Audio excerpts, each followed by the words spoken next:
बिहार में खिलल हमारो नामवा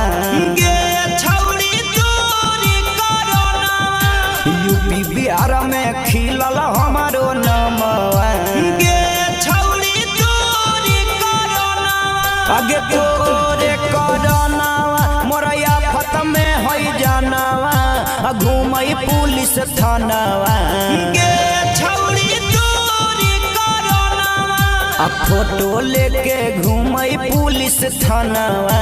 गे छौरी चोरी करना यूपी बिहार में खिलल हमारो नामवा गे छौरी चोरी करना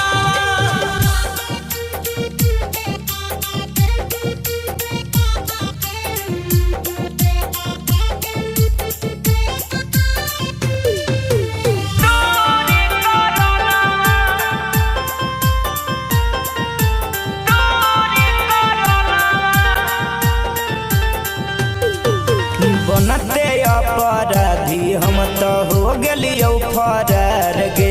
गुंडा घोषित कर दिलकौ यूपी बिहार सरकार गे यूपी बिहार सरकार गे बनते अपराधी हम तो हो गलियो फरार गे गुंडा घोषित कर दिलकौ यूपी बिहार सरकार गे पीछा पड़ल है सभे दुश्मनवा गे छौरी चोरी करना आया खाता में पड़ल हमारो जनवा गे छौरी चोरी करना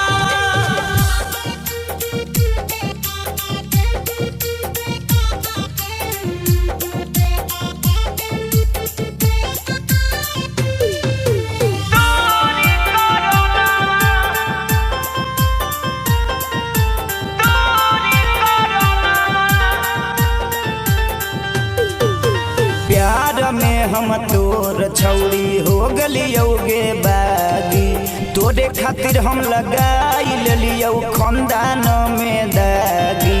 खानदान में दागी प्यार में हम तोर छौरी हो गलियो गे बागी तोरे खातिर हम लगाई लियो खानदान में दागी करी हे दशरथवा पर घुमनवा गे छौरी चोरी करना यूपी बिहार में खिलल हमारो नाम